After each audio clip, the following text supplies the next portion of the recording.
Hey, what's up everybody? So if you are new to crypto investing, you know it's something you think you need to know about or maybe need exposure to, and you were like me, you knew absolutely nothing about it, but you wanted to get in the game. But we know scare money doesn't make money, and don't be like me right here 4 years ago, right before everything went kaboom in Bitcoin. Hey, what's up guys? Have you seen this stuff called Bitcoin and cryptocurrency? This stuff is absolutely insane. Everywhere I go, people are asking, Jack, did you buy Bitcoin? Jack, are you gonna buy Bitcoin? Jack, have you heard about Bitcoin? You talked about it, you knew about it, but you did not invest the time in getting exposed to it and understanding the concept. And I missed this entire move. I'd already be retired. So in this video, I want to talk about how to get in the game with cryptocurrency, kind of like what you need to know, what are gas fees, what kind of wallet you need, and kind of what exchange you need to be on to do this. Because it's so new, there's really no experts out there. This is really just learn on the fly, and that's for anybody, whether it's a financial advisor or just an everyday Joe like myself out there in the world of cryptocurrency just trying to find a bone. So in this video, I'm going to talk about my thoughts of the whole cryptocurrency in general. I'm going to talk about the exchanges, I'm going to talk about gas fees, I'm going to talk about what kind of wallet you need, and maybe a little bit on the run technical analysis that might kind of help you a little bit, because there really is a lot of things about cryptocurrency that does just like stocks, because I think the thought process is nobody really knows what to do with it. They want to trade it like a stock. So here we go, everybody. I'm going to talk about it, and I'm going to try to keep it as brief as possible, but I got to get this off my chest because, see, nobody taught me anything about finance. I had to learn on my own, and I've done pretty well just learning on the fly. Okay, so if you watch my last video on why I'm buying cryptocurrency in 2021 and 2022, that's kind of like the first video of this video to kind of get you my thought process. See, I believe that only an ignorant person looks at something and says that's stupid.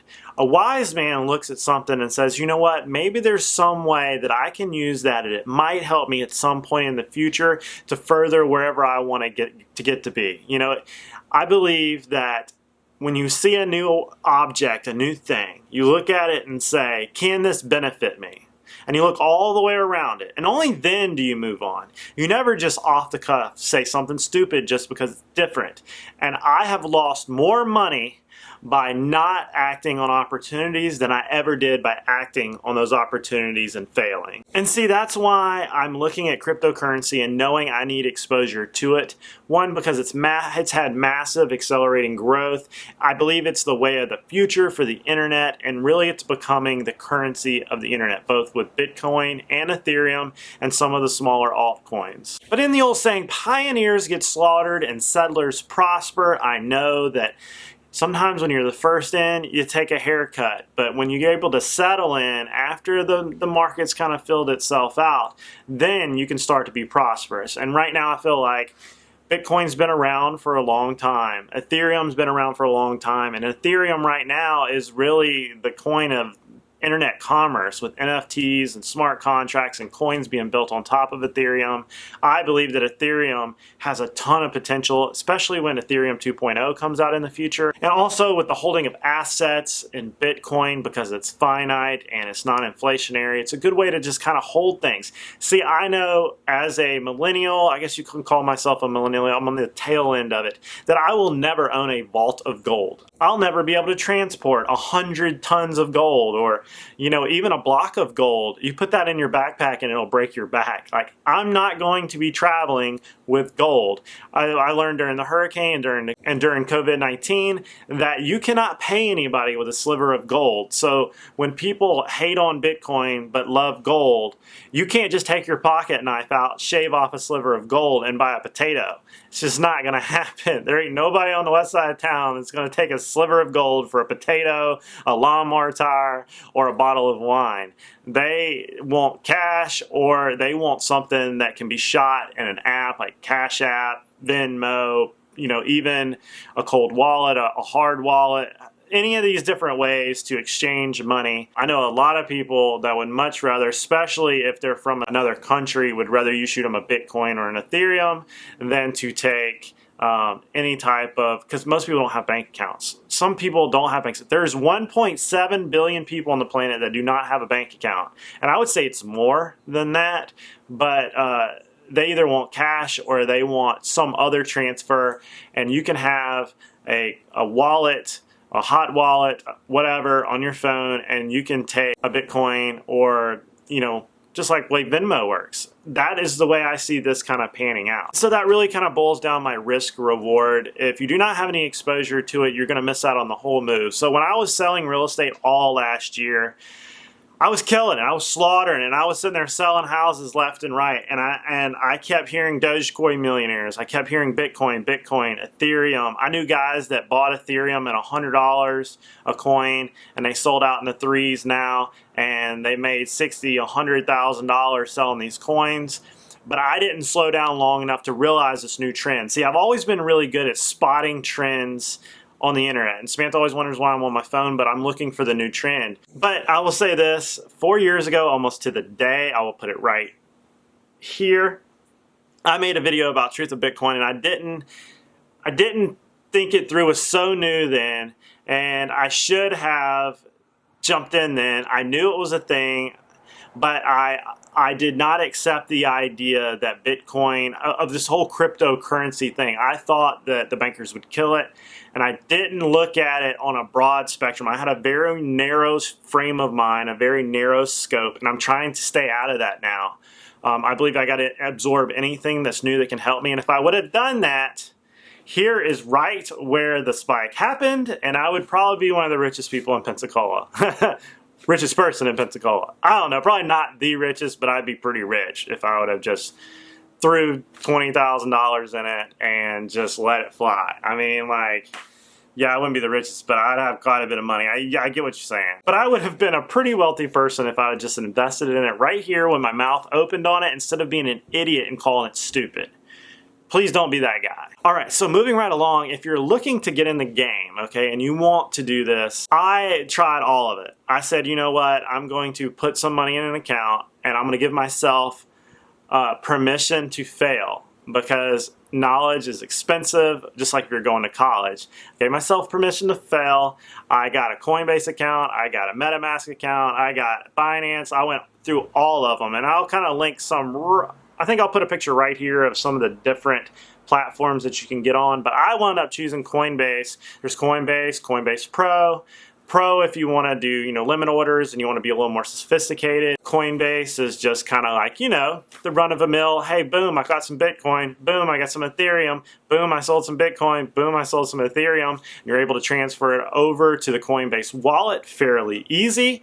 That's why I just went with the two of them. You can have an open, like, public wallet where people can tell your portfolio, but they can't really see how much you got in there. Or you can have a private one. It's up to you. I wanted to open a wallet just like any other wallet, so if somebody wanted to pay me in Bitcoin, I could do that. Or if I wanted to send somebody Bitcoin, I could do that. So I just kept it fairly simple.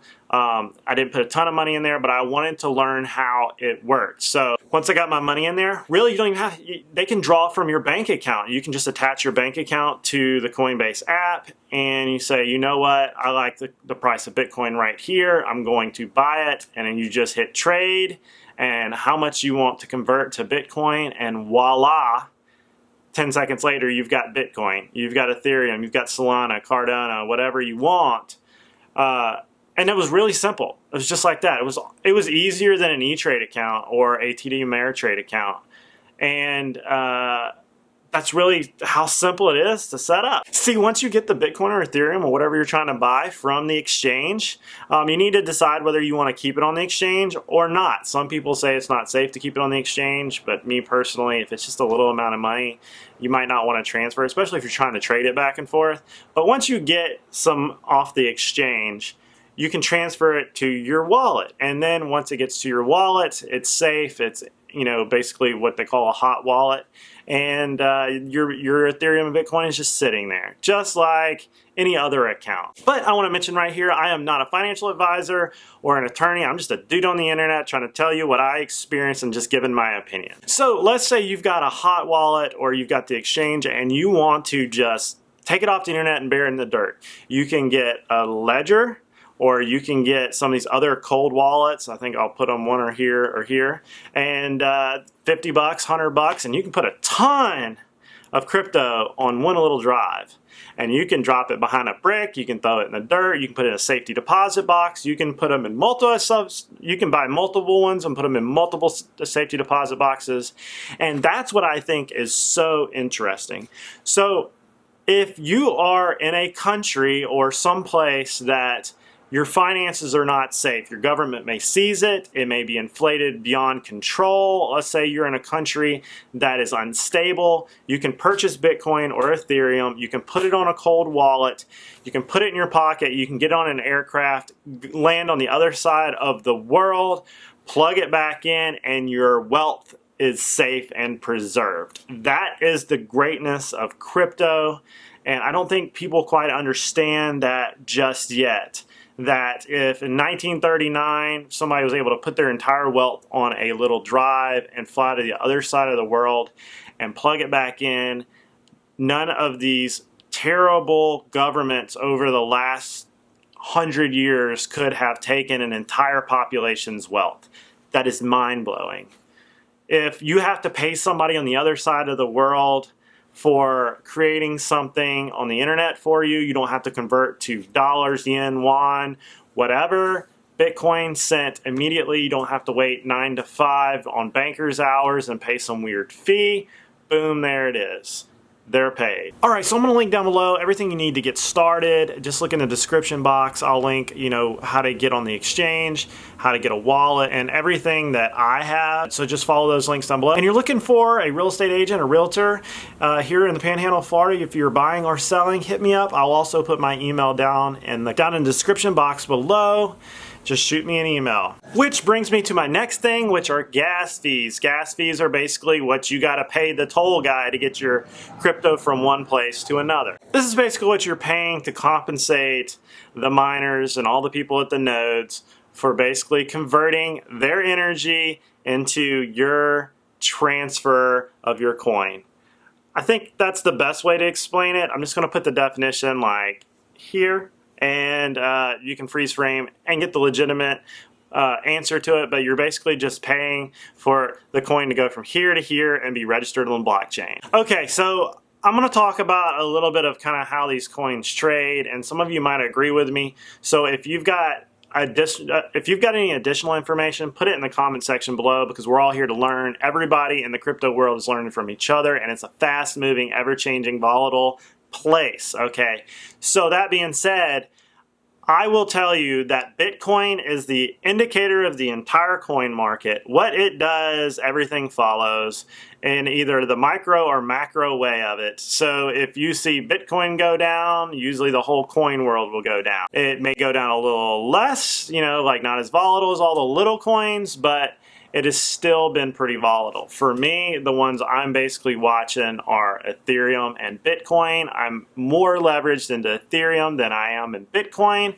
because I think Ethereum will catch up to Bitcoin's price, and I think that, or at least to 10, 15,000, because it is the coin of the net. It is kind of where all the NFTs and things are being bought and paid for with Ethereum, and all the other coins are being basically built on top of Ethereum. So it is just the basis for everything that is going on right now. I think Bitcoin is a great store of wealth and kind of like gold of the internet. It is just an asset to try to really hold off inflation, and instead of buying a gold bar that I have to put in some vault and pay a security guard to guard and then put it on a freaking train to move it somewhere because it's so freaking heavy. I'm being sarcastic there. It is a way to buy something that is finite, there's only 21 million of, and that I know I've got a sliver of it, and I can transfer it anywhere in the world with the speed of light for something. It is energy in cyberspace, okay? And I think that, right now is the flagship of the market. That being said, that everything in the stock market, whether it's Fibonacci numbers, whether it's cup and handles, or ascending and descending triangles, head and shoulders, or rising and falling wedges, okay? You've got to learn how these stocks move, knowing cup and handles are a big deal in the stock market, and usually equates for something to be going up, or head and shoulders could be signaling something to go down. You've got to know the difference between the way things trade. And most of the people that are trading cryptocurrency right now are stock traders or grew up trading stocks or are classically trained to trade stocks.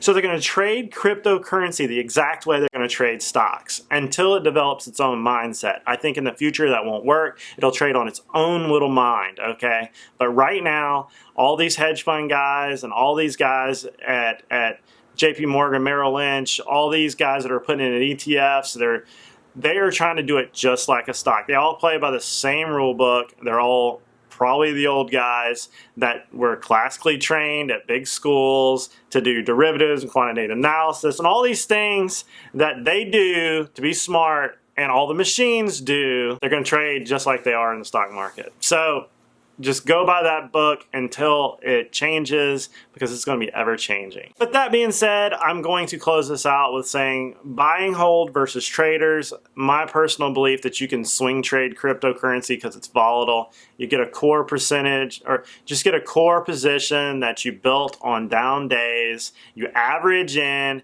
and when you get 15 and 15% moves, whether it's up or down, you're taking core positions off and on, or you're taking a piece off to collect your gains because you've got to take profits, and then you're putting it back on as the volatility takes the coin back down, and then you're just playing that game back and forth, 15 and 15, 15 and 15, until you've done it quite a bit of time. I don't think you can buy and hold some of these coins. You might be able to buy and hold Bitcoin and Ethereum, but I would not look at this more than a 2 to 5 year window horizon, okay? Because the game is changing every day. I mean, I would think this 6 months to a year out, 6 months to a year and a half out. Just because this is a new environment, and just like I say, pioneers get slaughtered and settlers prosper. And that's really for these small coins.